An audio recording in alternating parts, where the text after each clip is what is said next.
Menteri Rang Bak Kejala Konrad Sangma ni depan pet ba uyan rutli ki keri cena bordiñ kam cibenta wa perchang chwa nemo ka pilot basis. Kini tok kiwa daupan MKM lagi linesman wa kiwi de kiwa krek ke MeECL kiwa lai pynchna mad ME yosuk kiwa ku wai bo kunjo ki sainar bordiñ kiwa jrong kiwa ha kiwa bon ki tau. Konrad ong wakat ke MeECL depan MKM ko dagi keri wakit lang ki keng wai kini keng MG por tok kiwa tebian wai ME por le bo ki heima ya kiwa krek.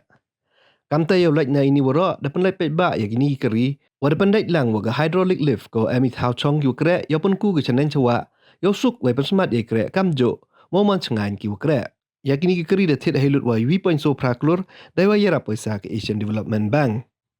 hai wi bani liang konrad depan tip uwa ha uni snem sajisen ko load shedding ya ini de ero ya ki kre ke MeECL ki kre sistem pengkeladur ya ka hado wa ido nong le de hera po khapra persen wei kata gani ke cenat penmi wei sambor din de em go hagluti babiang kamcit benta won mo penti kena bagi tahu em sejengai nasor uyok boarding tista ki klem dedo de liang ke sarkar ubo ke dagi substation wa thme wei yo sedang dau cenat thme chpau teli ki substation de pentip konran.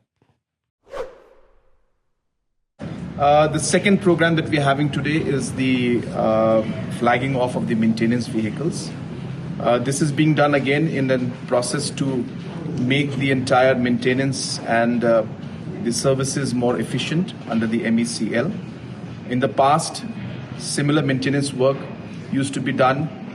by taking ladders, and the vehicles used to then carry the manpower and the ladders, and on that basis the ladder is used to rectify the lines, which could be a great inconvenience because sometimes the ladder would be short, and it could also be a danger for the people who are working as linesmen because the location could be slippery and very difficult situations. So keeping all of that in mind, we have modernized our maintenance program, and we have started with a fleet of few vehicles where these maintenance vehicles are powered hydraulically, which will allow the maintenance to be done in a much more faster and much more efficient way. We are starting with few vehicles as a pilot project, and very slowly we will expand this fleet into different parts of the state, in especially the rural areas and all the district headquarters, so that we're able to create and have a better uptime, and the maintenance can be done in a much more faster manner, and the safety and security of a linesman also can be kept in mind. Third, I would also like to share with all of you, the government has announced that we will not be having any scheduled load shedding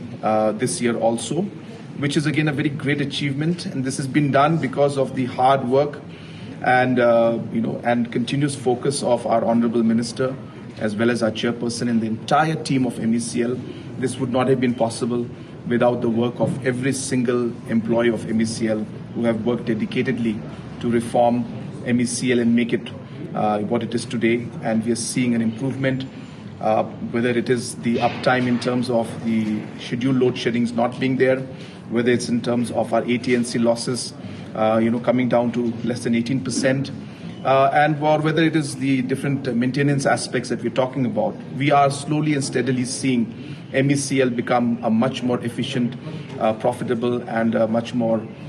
better and professional organization. Of course, we have a long way to go because a lot of challenges and a lot of past dues are there, but I think we're on the right track. So keeping that in mind, we are also working towards stabilizing the power distribution at the grassroots level. I'm happy to inform you that apart from the load shedding, which will not happen anymore, the second part of the problem we face is because of the lesser number of substations at the rural area.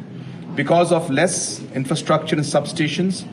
when there is a flip or a trip in the line, it takes a long time to rectify because the area of coverage of one substation is very big. In order to make the system more efficient, we need more substations. And putting up more substations requires more finances and funds. And hence we have decided that maybe the numbers are large, but we need to start somewhere. And therefore, immediately, right after this session, we will be starting the implementation of 10 new substations. And slowly and steadily, every 6 months, every year, we will take up many more, so that we finally are able to have sufficient number of substations, which then will ultimately ensure that our overall distribution network is much stronger, smoother, more efficient, and the uptime is much better. So I just wanted to share these three